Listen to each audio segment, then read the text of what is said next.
हमारे पास 19 sum. Find the equation of the plane passing through the point 1 to 5। किसी एक ऐसे प्लेन की इक्वेशन निकालनी है मुझे जिसका एक पासिंग पॉइंट है 1 to 5। ठीक है, फिर पैरेलल टू दीज लाइंस, और ये जो प्लेन है ना, पहले तो हम एक प्लेन को ड्रॉ कर लेंगे। मुझे इस प्लेन की इक्वेशन निकालनी है और इस प्लेन का एक पासिंग पॉइंट मेरे पास है 1 to 5। अब ये प्लेन कैसा है, जो दो लाइनों के पैरेलल है। एक लाइन ये ले ली मैंने, एक लाइन मान लो ये ले ली, दोनों लाइनों के पैरेलल है। इन दोनों लाइनों की अपनी खुद की कुछ इक्वेशंस हैं। पहली लाइन की इक्वेशन है x - 1/2 is equals to y + 1/3 is equals to z/1। दूसरी लाइन की इक्वेशन क्या है मेरे पास, x + 3/-2 is equals to y - 3/5 is equals to z + 1/3। ठीक है, ये है हमारे पास। अब देखो, अगर मुझे किसी भी प्लेन की इक्वेशन निकालनी हो, हमारे पास प्लेन की फॉर्म का इक्वेशन की जनरल फॉर्म क्या है, a × x - x1 + b × y - y1 + c × z - z1 is equals to 0। यही है। अब प्लेन का पासिंग पॉइंट मुझे पता है 1 to 5। इसका मतलब 1 to 5 एक ऐसा पॉइंट है जो इस प्लेन की इक्वेशन को सेटिस्फाई करेगा, क्योंकि इसका पासिंग पॉइंट है। अगर वो सेटिस्फाई करेगा तो इसको हम यहाँ पे पुट भी कर सकते हैं, a × x - 1 + b × y - 2 + c × z - 5 is equals to 0। That's equation number 1। हो गई। अब ये जो दो लाइनें हैं मुझे इनका यूज करना है। देखो, अगर कोई प्लेन है तो उसके ऊपर कोई नॉर्मल भी होगा नॉर्मल इस तरीके से। अगर मैंने नॉर्मल ले लिया तो ये इसका मतलब क्या हुआ कि ये जो नॉर्मल वाली लाइन है वो इस पैरेलल वाली जो लाइन थी उसके परपेंडिकुलर हो गई प्लेन। और अगर ये लाइन एक दूसरे के पैरेलल थे, अगर मैंने प्लेन का ये परपेंडिकुलर बोला तो इसका मतलब ये जो परपेंडिकुलर वाली लाइन है वो इस लाइन के भी परपेंडिकुलर हो गई, इस लाइन के भी परपेंडिकुलर हो गई, दोनों ही लाइनों के परपेंडिकुलर है। अब इस लाइन के तो डायरेक्शन रेशियोज थे मेरे पास 2, 3, 1। ठीक है, और ये जो दूसरी लाइन थी उसके डायरेक्शन रेशियो मेरे पास क्या थे, -2 और 5 थे। ये दोनों लाइनों के मेरे पास क्या थे, डायरेक्शन रेशियोज। फिर ये जो नॉर्मल वाली लाइन है उसके डायरेक्शन रेशियोज क्या है मेरे पास, a, b and c। अगर कोई दो लाइनें एक दूसरे के परपेंडिकुलर हो तो उनके डायरेक्शन रेशियोज की डॉट प्रोडक्ट किसके इक्वल होती है, 0 के। इट मींस कि ABC की डॉट प्रोडक्ट 2, 3, 1 के साथ तो क्या बनेगा, 2a + 3b + का c इज इक्वल्स टू 0। फिर उसी तरीके से इस लाइन के उसके डायरेक्शन नॉर्मल के डायरेक्शन रेशियोज की डॉट प्रोडक्ट क्या हो जाएगी, 0। वो मेरे पास क्या बनेगी, -2a + का 5b + का 3c इज इक्वल्स टू 0। ठीक है, अब सिंपली इसको क्रॉस मल्टीप्लिकेशन मेथड से मुझे सोल्व करना है। a, b और c की हम वैल्यू निकालेंगे इन टर्म्स ऑफ समथिंग के, और वो जो वैल्यूज आएगी उसको सिर्फ फर्स्ट इक्वेशन में पुट करना है। के सब में से कॉमन आ जाएगा, वो खत्म हो जाएगा राइट साइड में जब 0 के नीचे जाएगा, और जो बचेगी वो हमारे पास क्या हो जाएगी, इक्वेशन ऑफ द प्लेन। ठीक है, क्लियर है, क्लियर।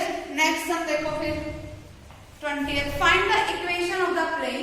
किसी एक ऐसे प्लेन की इक्वेशन मुझे निकालनी है जिसमें मेरे पास लाइन कंटेन कर रखी है क्या, x + 1/2 y + 1/-1 is equals to z - 3/4।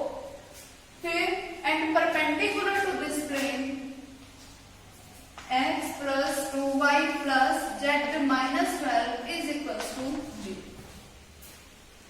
देखो, अकॉर्डिंग टू अगर हम स्टेटमेंट देखें क्या बोल रखा है कि एक प्लेन है जिसकी मुझे इक्वेशन निकालनी है। ये प्लेन कैसा है, जिसने इस लाइन को अपने अंदर कंटेन कर रखा है, मतलब ये जो लाइन है ना वो इसी प्लेन के बिल्कुल ऊपर है। ठीक, फिर दूसरी चीज हमने क्या बोली कि ये वाला जो प्लेन दे रखा है ना, दूसरा कोई प्लेन है, वो इस प्लेन के साथ परपेंडिकुलर है, मतलब कोई दूसरा प्लेन है जो इसके साथ 90 डिग्री का एंगल बना रहा है। कोई एक प्लेन था हमारे पास,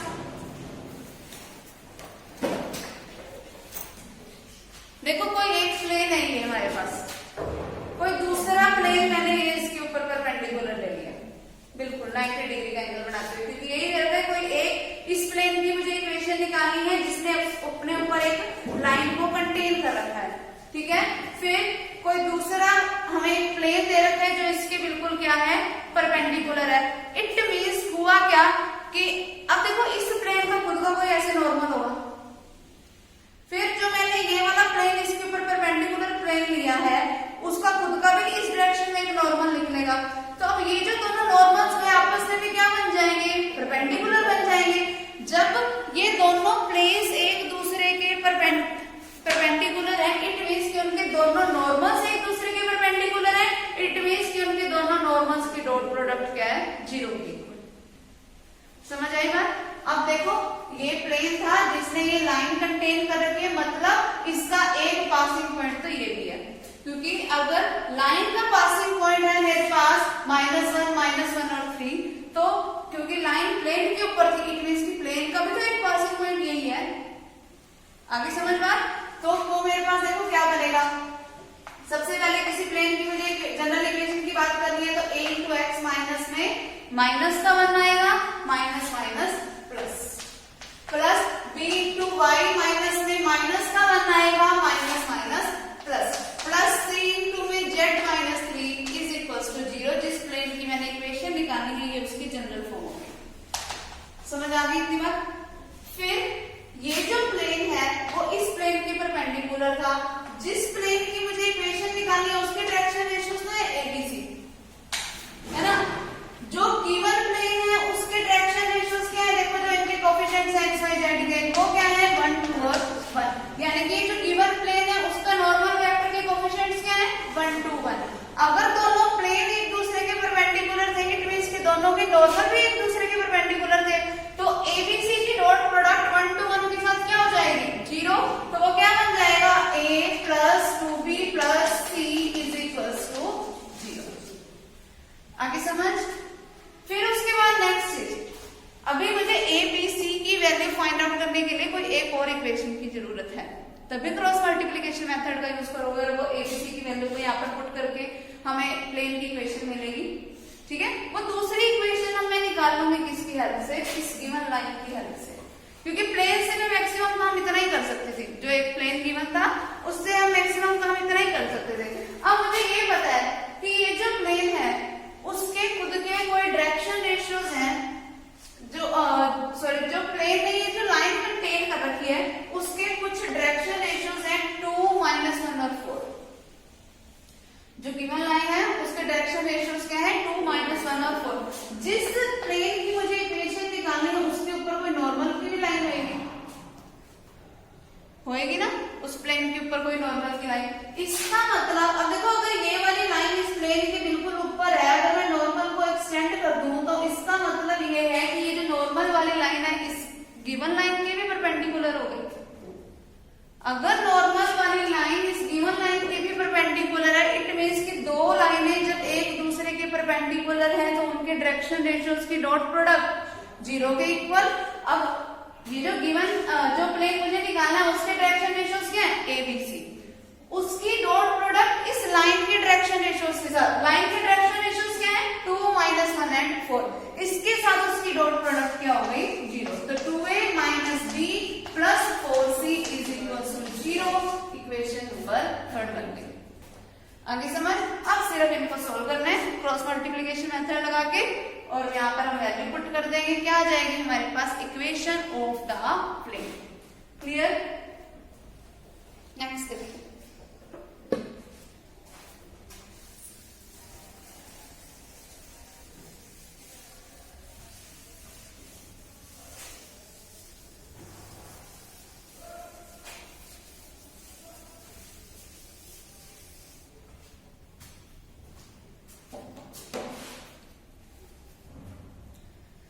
नेक्स्ट है हमारे पास 21st क्वेश्चन।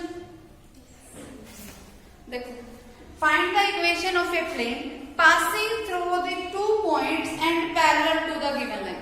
किसी एक ऐसे प्लेन की मुझे इक्वेशन निकालनी है, मैंने डायग्राम ही बना लिया था हमेशा। किसी प्लेन की मुझे इक्वेशन निकालनी है, उसके कोई 2 पासिंग पॉइंट है, मान लिया एक पासिंग पॉइंट है ये और दूसरा कोई पासिंग पॉइंट है,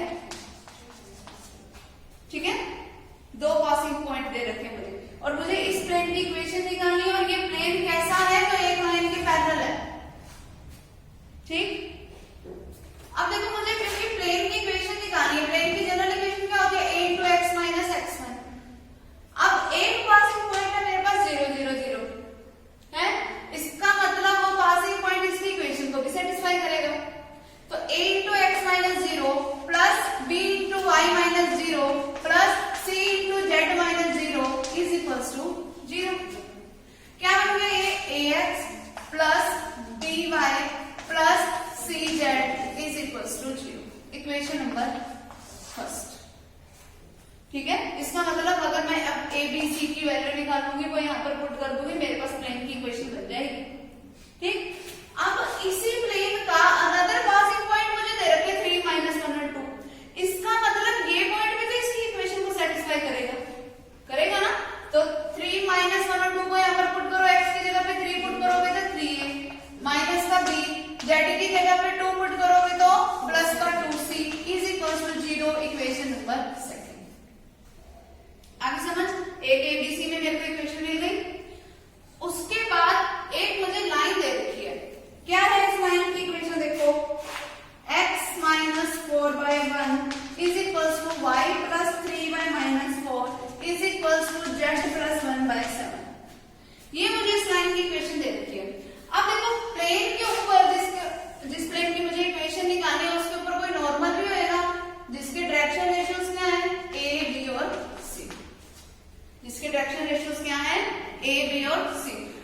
अब अगर ये लाइन और प्लेन एक दूसरे के बिल्कुल पैरेलल थे, नॉर्मल वाली लाइन अगर इस प्लेन की परपेंडिकुलर है तो वो उस लाइन के भी परपेंडिकुलर हो गई। तो अगर ये दो लाइनें एक दूसरे के परपेंडिकुलर है तो इनके डायरेक्शन रेशियोज की डॉट प्रोडक्ट 0। अब लाइन के डायरेक्शन रेशियोज क्या थे, 1 - 4 और 7। इसका मतलब 1 - 4 और 7 की dot product A B C के साथ क्या हो जाएगी, 0। तो वो क्या बन गई, a - 4b + 7c is equal to 0, equation number 3।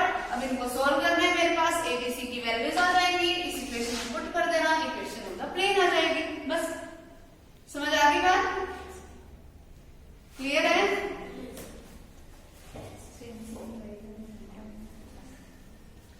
20 seconds हम देखो, find the equation of the line. अब मुझे एक लाइन की इक्वेशन निकालनी है जिसका मेरे पास कोई एक पासिंग पॉइंट मुझे दे रखे हैं 1, 2 और 3।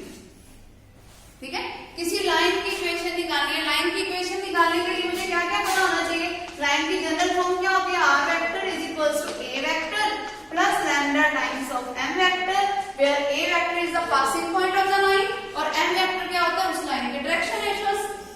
यही बात होता है ना। अब देखो a वेक्टर मुझे पता है क्योंकि मुझे उस लाइन का पासिंग पॉइंट पता है, m वेक्टर मुझे निकालना है। ठीक, क्या बोल रखा है आगे, ये लाइन एक ऐसी है जो इन दोनों प्लेन्स के पैरेलल है।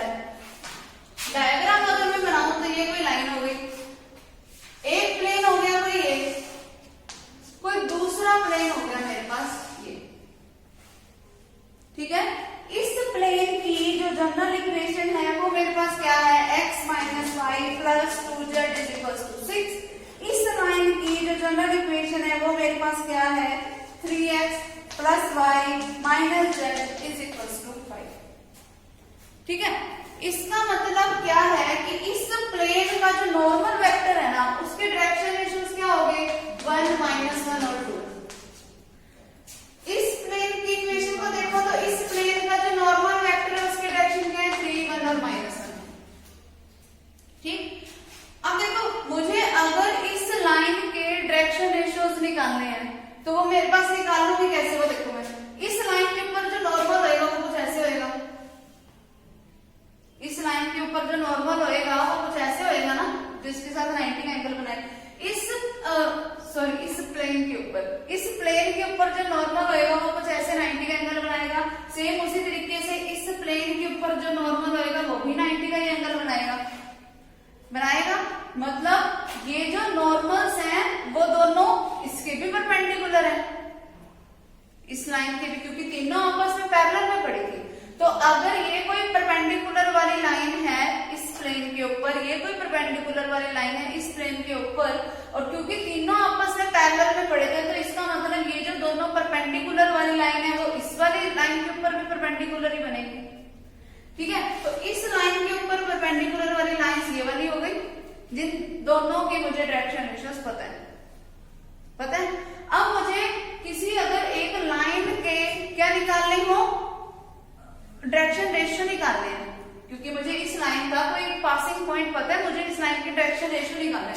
अब अगर मान लो कि इसके जो नॉर्मल वाला वेक्टर है, अगर मैंने उसको कोई n1 नाम दे दिया नॉर्मल वेक्टर को, अगर इसका जो नॉर्मल वाला वेक्टर है वो मैंने अगर कोई n2 वेक्टर नाम दे दिया, अगर मैं इन दोनों के देखना क्रॉस प्रोडक्ट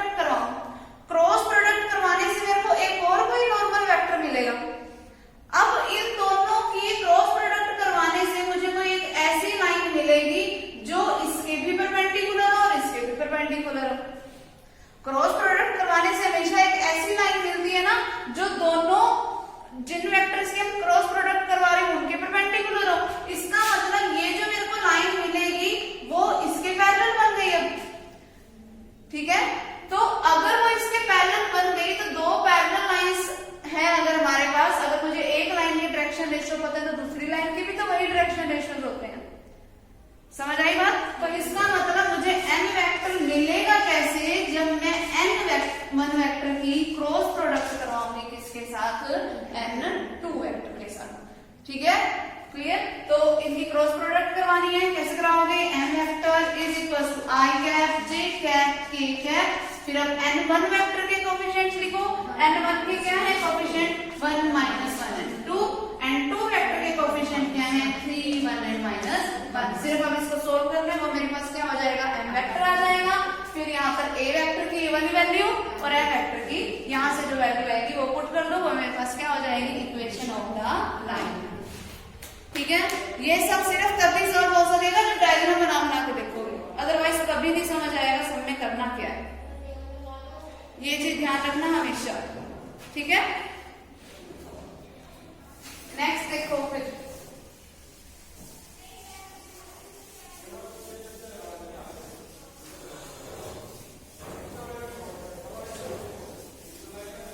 देखो नेक्स्ट सम क्या है हमारे पास, 23rd sum, find the equation of the plane passing through the point alpha beta and gamma. किसी एक प्लेन की इक्वेशन मुझे निकालनी है जिसका एक पासिंग पॉइंट क्या है मेरे पास, अल्फा बीटा एंड गामा। फिर क्या बोला है हमें नेक्स्ट इसी में, and perpendicular to this line, और यही प्लेन जो है ना वो परपेंडिकुलर है इस लाइन के, x minus a upon l is equals to y minus b upon m is equals to z minus c upon n। ठीक है, अब देखो सीधी सी बात है, अगर एक प्लेन है हमारे पास, ये कोई एक प्लेन है जिसका मुझे एक पासिंग पॉइंट पता है अल्फा बीटा गामा, और ये प्लेन कैसे है, जो इस वाली लाइन की क्या है, परपेंडिकुलर है। ठीक है, ये वाली लाइन की परपेंडिकुलर है, तो इस प्लेन का खुद का भी कोई नॉर्मल वेक्टर होगा। इसका मतलब इसके अगर नॉर्मल वेक्टर की अगर मैं डायरेक्शन रेशियोज की बात करूं, वो इसी लाइन की डायरेक्शन रेशियो से बिल्कुल इक्वल नहीं होगी, क्योंकि ये दोनों आपस में पैरेलल हो गए।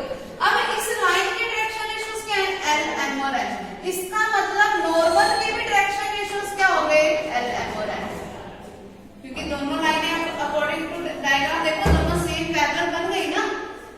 ये हमारे पास प्लेन था और ये गिवन लाइन वाली लाइन है।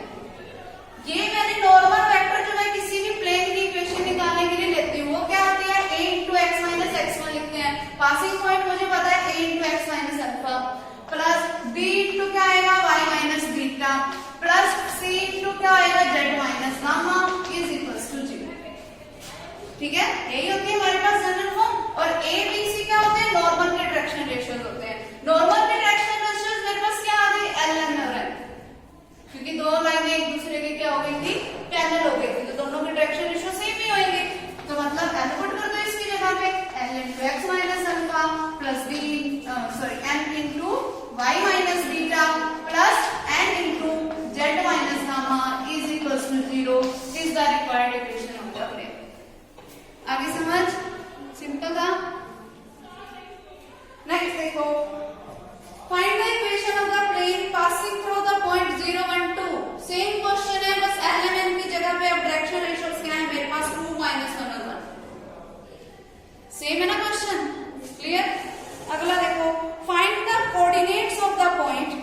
किसी पॉइंट के कोऑर्डिनेट्स मुझे अब निकालने हैं, वेयर द लाइन, जहां पर कोई एक लाइन कैसी है, x plus 1/2 is equals to y plus 2/3 is equals to z plus 3/4। ये कोई लाइन है, किसी पॉइंट के कोऑर्डिनेट्स निकालने हैं जब ये लाइन किसी एक प्लेन को जाके मीट करती हो। प्लेन कैसा है, x plus y plus 4z is equals to 6। अब देखो, किसी एक लाइन ने किसी एक प्लेन को जाके मीट करना है, यानी कि उसको इंटरसेक्ट करना है, तो यानी कि दोनों लाइन और प्लेन के बीच में कोई एक कॉमन पॉइंट होएगा। इसका मतलब तो यही हुआ कि दोनों लाइन और प्लेन के बीच में कोई ना कोई एक कॉमन पॉइंट होएगा। अगर कोई कॉमन पॉइंट होएगा, इसका मतलब वो एक ऐसा पॉइंट होएगा जो इस लाइन की इक्वेशन को भी सेटिस्फाई करेगा, इस प्लेन की इक्वेशन को भी सेटिस्फाई करेगा। मान लो वो कोई कॉमन पॉइंट है कोई एक्स वाई जेड, जिसके मुझे कोऑर्डिनेट्स निकालने हैं। ठीक है, अब अगर मैं ये जो लाइन की इक्वेशन दे रखी है, ये किसी मैंने ले ली लैम्डा के इक्वल ले ली, सारे आपस में इक्वल है, तो मान ली किसी कांस्टेंट लैम्डा के इक्वल है, तो x क्या बन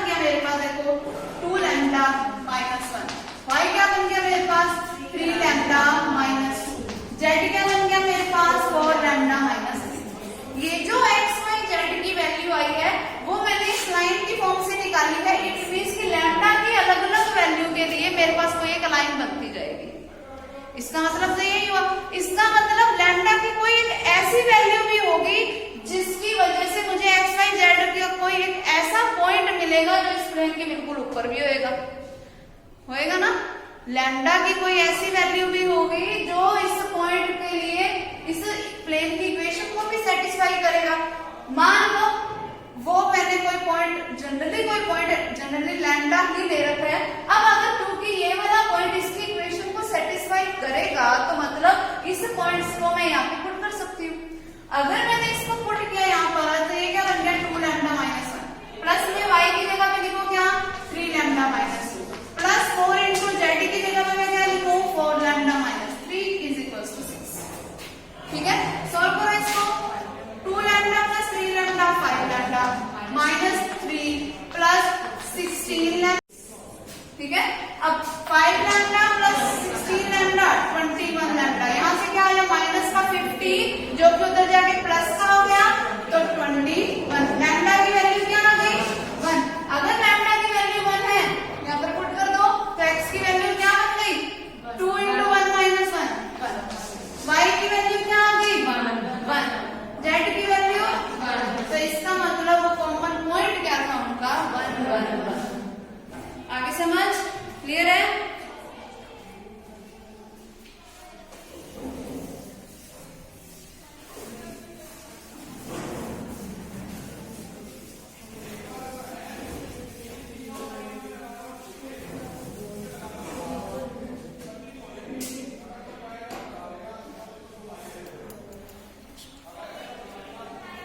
अगला देखो भाई,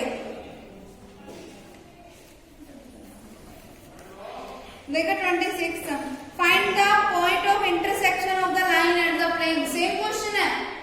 ये जो पॉइंट मैंने निकाला था वो पॉइंट ऑफ इंटरसेक्शन ही तो था, कॉमन पॉइंट तो था। क्या प्रॉब्लम है इसमें, है ना। अगला देखो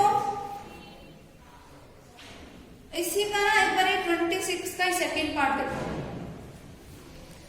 find the distance of the point 2, 12 and 5। किसी एक पॉइंट 2, 12 एंड 5 का मुझे डिस्टेंस निकालना है। किससे? From the intersection of the line and the plane से। देखो ये कोई पॉइंट है P, मान लो ये कोई पॉइंट है P। मुझे इस P पॉइंट का किसी एक ऐसे पॉइंट मान लो वो पॉइंट जिससे मुझे डिस्टेंस निकालना है, मान लो मैंने इसको कोई क्यू नाम दे दिया। मुझे P का क्यू से डिस्टेंस निकालना है तो मतलब मुझे डिस्टेंस फॉर्मूले का यूज करना पड़ेगा। अब ये क्यू पॉइंट मिलेगा कहां से मुझे? क्यू पॉइंट जो है ना वो इंटरसेक्शन है किसका? लाइन और प्लेन का। तो जो जैसे मैंने अभी पिछला सम किया लाइन और प्लेन का इंटरसेक्शन किया था तो वहां से मुझे कोई एक पॉइंट मिला था, कोई एक्स वाई जेड की वैल्यू मिली थी। तो बस वो जो पॉइंट आ जाएगा ना यहाँ पर इन पे डिस्टेंस फॉर्मूला लगाना है। इसमें सिर्फ एक चीज ये बढ़ गई। आगे समझ कि मुझे करना क्या है। इससे अगला भी सेम ऐसा है। ठीक है, अगला देखो और ना इस एक सेकंड वैसे थर्ड की स्टेटमेंट पढ़ो। Find the distance of the point. कोई एक P पॉइंट है, इस P पॉइंट जिसके कोऑर्डिनेट्स हैं 3, 4, 4। इस P पॉइंट का मुझे डिस्टेंस फाइंड आउट करना है। किससे? From the point where the line joining the points A and B। कोई A और B पॉइंट दे रखे हैं। A पॉइंट क्या है 3, -4, -5। कोई B पॉइंट है 2, -3 और 1। पहले हमें लाइन की सिंपल इक्वेशन दी हुई होती थी। अब मुझे पहला काम क्या करना है, लाइन की इक्वेशन भी बनानी है। अगर मेरे पास कोई दो पॉइंट है तो मेरे को लाइन की इक्वेशन बनानी आती है। क्या है तरीका? x - x1 by x2 - x1 is equals to y - y1 by y2 - y1 is equals to z - z1 by z2 - z1। तो पहले इन दो पॉइंट्स का यूज करके ये लाइन की जनरल इक्वेशन बनाओ। फिर इस लाइन का इंटरसेक्शन मुझे निकालना इस प्लेन के साथ। वो मेरे पास कोई क्यू पॉइंट आ जाएगा। फिर मुझे सिर्फ P और Q के बीच का डिस्टेंस निकालना है। आगे समझ क्लियर। नेक्स्ट देखो, शो दैट द लाइन। अब देखो मुझे ये बोल रखा है, मुझे ये शो करके बताना है कि ये जो लाइन है ना वो इस प्लेन को इंटरसेक्ट नहीं करती। अब देखो लाइन किसी प्लेन को, पहले तो हम ये बोल के चलेंगे कि ना वो लाइन जो है वो उसको इंटरसेक्ट करती है। हम अपोजिट चलेंगे, हमें ये बताना है ना कि वो उसको इंटरसेक्ट नहीं करती, हम ये लेके चलेंगे कि वो उसको इंटरसेक्ट करती है। अगर वो उसको इंटरसेक्ट करेगी तो हमारे पास लैम्डा टाइप की कोई ना कोई वैल्यू हम निकालने की कोशिश करेंगे। वो जो जब हम करते हैं ना एक्स वाई और जेड, वो लाइन भी हम करेंगे। देखो क्या है, x minus 1/7 is equals to y minus 3/5 is equals to z minus 4/2। मान लो ये किसी लैम्डा के इक्वल है, मान लो ये किसी लैम्डा के इक्वल है। x की वैल्यू क्या हो गई 7 लैम्डा प्लस 1, y की वैल्यू क्या हो गई 5 लैम्डा प्लस 3, z की वैल्यू क्या हो गई 2 लैम्डा प्लस 4। अभी मैं यही अपनी कंसिडरेशन करके चल रही हूँ कि वो लाइन जो है वो प्लेन को इंटरसेक्ट कर रही है। अब प्लेन की जो मेरे पास इक्वेशन है वो क्या है, 2y minus 5z plus 8 is equals to 0। ठीक है, अब देखो 2 टाइम्स ऑफ y की वैल्यू क्या है 5 लैम्डा प्लस 8। अगर वो इंटरसेक्ट कर रही है तो कोई कॉमन पॉइंट होएगा तो वो उसकी इक्वेशन को भी सेटिस्फाई करेगा। फिर माइनस में 5 इंटू जेड की वैल्यू क्या है 2 lambda plus 4 plus 8 is equals to 0। ठीक है, अब ये क्या बन गया 10 lambda plus 6 minus 10 lambda minus 20 plus 8 is equals to 0। 10 lambda से 10 लैम्डा कैंसिल, अगर लैम्डा से लैम्डा कैंसिल ही हो गया तो मेरे को लैम्डा की तो कोई वैल्यू ही नहीं मिली। जब लैम्डा की कोई वैल्यू ही नहीं मिली तो मेरे पास एक्स वाई जेड पॉइंट कहां से आएगा। तो यहां से मुझे पता चला कि वो दोनों लाइनें इंटरसेक्ट ही नहीं करती। आगे समझ,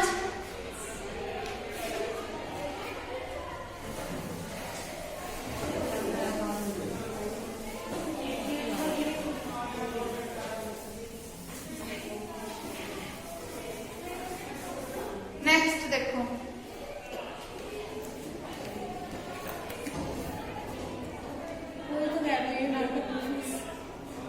देखो 28 से हम क्या है find the equation of the line.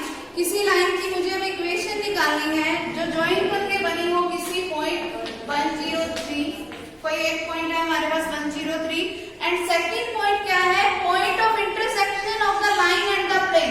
तो जो पॉइंट ऑफ इंटरसेक्शन होगा किसी लाइन और प्लेन का वो तो निकाल